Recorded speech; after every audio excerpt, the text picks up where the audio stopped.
most interesting feature of 3.16 is finally out.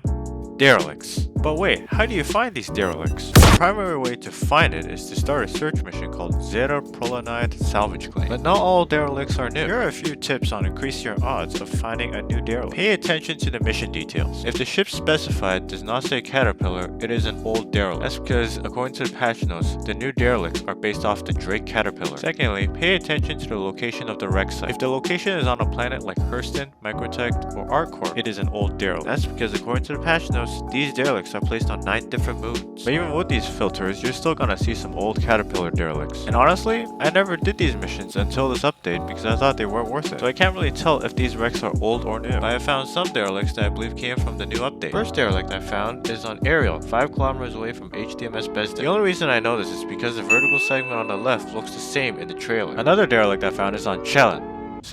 Kellen?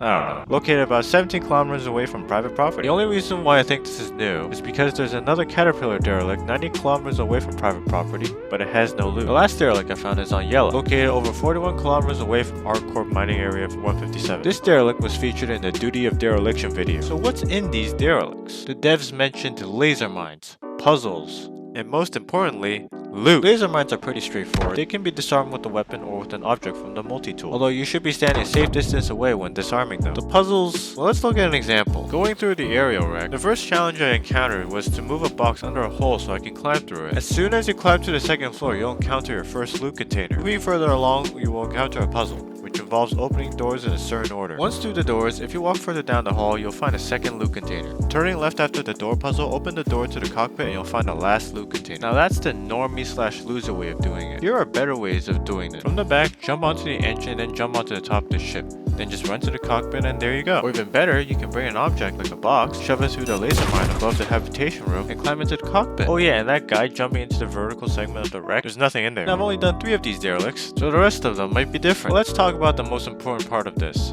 the loot. There's 2 types of loot, common loot and rare loot. Common loot typically contains food and or scraps, bed items, a multi-tool with a tractor B mod, and or grenades. But what does rare loot have? Surely this will make it all worth it. Drumroll please. Yeah, a weapon attachment, and armor. And grenades. That's it. Not surprising given how easy the puzzles are, but still disappointing. And to show that I'm not BSing, here's 10 rare loot containers that I opened.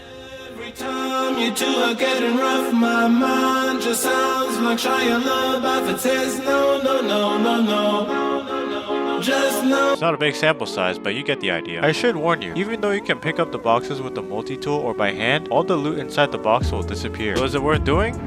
No. It's fun for the novelty, and you can get some rare armor items, but generally, no. You'll get way more stuff doing bunker missions, and it's faster to complete and pays more, whether it's delivery or security. But this is just the first iteration of derelicts. The developers have plans to add more variety, not just in ships, but stuff like corrosion or overgrowth on derelicts. And they're thinking about adding settlements around these derelicts and a bunch of other stuff. But for now, this is what we got. Let me know in the comments below what derelicts you want to see next. For me, I like to see a derelict 890 jump. Seeing something so expensive get ruined, it'd be like exploring a sunken cruise ship or yacht, but without the water. If you enjoyed or found this video helpful, hit that like button, subscribe and ring the bell. If you want to see something more worth doing, click this video here.